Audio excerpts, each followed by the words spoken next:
कामचोर काहिल गधा। पुराने जमाने की बात है, एक ताजिर था जो शहर से दूर एक गांव में रहता था। वो तिजारत के लिए रोजाना शहर जाता और मुख्तलिफ अशिया की खरीदो फरोख्त किया करता। तिजारत करने के लिए उसके पास एक गधा था। वो गधे पर सामान लाद कर रोजाना शहर जाया करता। ताजिर अपने गधे की बहुत अच्छे तरीके से देखभाल करता, उसकी खुराक का बहुत ख्याल रखता, उसे वक्त पर चारा डालता और पानी पिलाता, क्योंकि ताजिर को पता था कि उसकी तिजारत के लिए इस गधे की बहुत जरूरत है। गधा बहुत सेहतमंद था। ताजिर बहुत सारा सामान एक साथ गधे पर लाद कर फरोख्त के लिए शहर ले जाता, लेकिन उसका गधा बहुत कामचोर और आलसी था। उसको भागना दौड़ना खाना पीना बहुत पसंद था। ओह, आज फिर शहर जाना पड़ेगा। मुझे हमेशा छुट्टियां क्यों नहीं हो जाती? मुझे छुट्टियां बहुत पसंद हैं। मेरे मालिक को तो हमेशा काम की ही पड़ी रहती है, पर मुझे फारिग रहना बहुत पसंद है। मेहनत करना तो बिल्कुल भी मुझे अच्छा नहीं लगता। ताजिर अपने गधे पर सारा सामान लाद कर शहर ले जाता और ताजिर को शहर जाने के लिए एक नदी को पार करना पड़ता था। शहर जाकर वो सारा सामान बेच देता। ताजिर को हर रोज बाजार की मांग के मुताबिक अशिया की तिजारत करनी पड़ती थी। कभी कपास तो कभी नमक, कभी सब्जियां तो कभी फल। ताजिर को पता लगा कि बाजार में नमक की मांग बहुत बढ़ गई है। ठीक है, मैं बहुत जल्द ही नमक लेकर आ जाऊंगा। उसने अपने गधे पर 4 बोरियां नमक की लादी और उसको मालूम हो गया कि 4 बोरियों का वजन काफी ज्यादा है। ओहो, मेरा गधा इतना वजन नहीं उठा सकता। इसका वजन थोड़ा कम करना पड़ेगा, यही ठीक रहेगा। उसने गधे की पीठ से एक बोरी उतार दी, फिर भी गधा आगे जाने के लिए तैयार नहीं था। ताजिर को अपने गधे का तो बहुत ख्याल था, पर उसको अपने गधे का पता था कि वो बहुत कामचोर और आलसी है। उसने एक छड़ी गधे की पीठ पर मारी और उसे बाजार ले जाने की कोशिश करने लगा।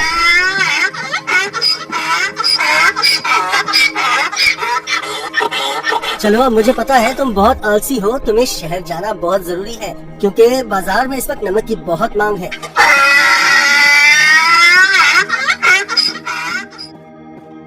ताजिर ने सारा नमक फरोख्त कर दिया। ओहो, सच में बाजार में नमक की बहुत मांग है। ताजिर ने फिर रोज की तरह शहर में नमक फरोख्त करना शुरू कर दिया। गधे पर कभी 3 तो कभी 4 बोरियां लाद कर बाजार जाना पड़ता था, जिसकी वजह से गधा नाखुश था। पर वापसी पर गधा बिल्कुल खाली आता और बहुत खुश होता। रोज की तरह ताजिर ने फिर से 4 बोरी गधे की पीठ पर लादी और शहर की तरफ निकल पड़ा। जब वो नदी के पास पहुंचा तो उसे पानी ज्यादा नजर आया। हमें बहुत ध्यान से आहिस्ता आहिस्ता चलना होगा ताकि हम पानी में कहीं गिर न जाएं। जैसे ही उन्होंने आधी नदी पार की, अचानक गधे का पाँव एक बड़े पत्थर से लगा और गधा फिसल गया और पानी में बैठ गया। ओहो, तुमने ये क्या किया? बोरियां तो अभी भी मेरी पीठ पर हैं, लेकिन मुझे इतना वजन महसूस नहीं हो रहा। ये एक जादुई नदी है। गधा इस बात से हैरान था कि नदी में फिसलने की वजह से उन बोरियों का सारा नमक नदी में घुल गया था और बोरियों में से नमक खत्म हो चुका था। इसकी वजह से गधे को वजन महसूस नहीं हो रहा था, क्योंकि बोरियों में नमक बचा ही नहीं था, सब खत्म हो चुका था। ओहो, मेरी सारी मेहनत जाया हो गई। मैं शहर जाकर क्या करूँगा? सारा नमक तो बह गया है। शुक्र है खुदा का, मेरा गधा तो सही सलामत है। गधे को कुछ नहीं हुआ। अब शहर जाने का कोई फायदा नहीं। मुझे अब घर जाना चाहिए। वाह, कोई वजन भी नहीं और काम भी नहीं। ये तो कमाल की नदी है। फिर अगले दिन ताजिर ने 4 बोरियां गधे की पीठ पर लाद दी और शहर की तरफ निकल पड़ा।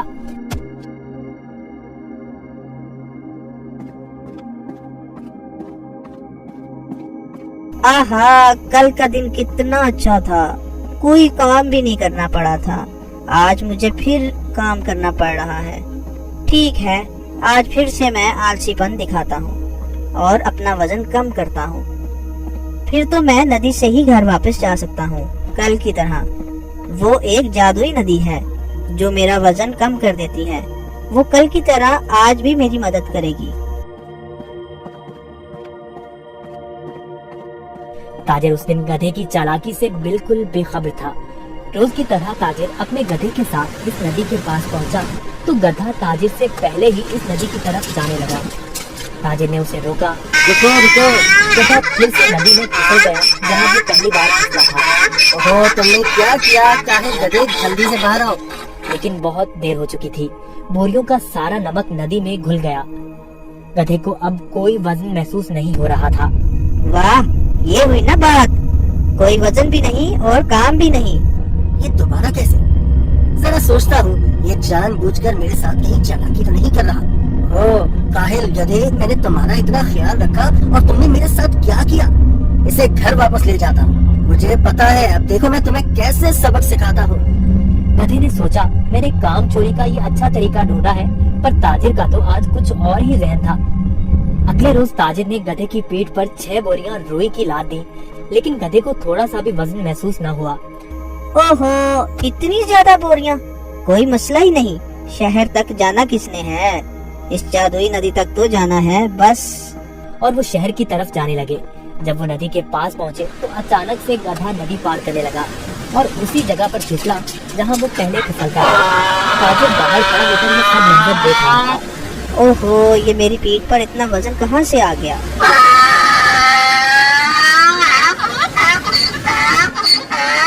ताजिर बहुत समझदार आदमी था। उसको पता चल गया कि उसका गधा जानबूझकर ये सब उसके साथ कर रहा है। इसलिए ताजिर ने इस दफा बोरियों में नमक के बजाय रुई भर दी थी। जैसे ही गधा नदी में फिसला तो रुई ने पानी जब्त कर लिया और गधे की पीठ पर वजन ज्यादा हो गया। हाँ, तुम मुझे इतने दिनों से बेवकूफ बना रहे थे। तुम्हारी इस हरकत से मेरा बहुत नुकसान हुआ है। तुम्हें इस बात का अंदाजा भी है क्या? अब तुम इसी तरह बोरियों के साथ घर जाओगे। गधे को उन बोरियों के साथ ही घर आना पड़ा। इस तरह गधे ने अपना सबक सीख लिया और उस दिन के बाद गधे ने कभी नदी में फिसलने की हिम्मत न की। इसलिए नतीजा, जैसा करोगे वैसा भरोगे।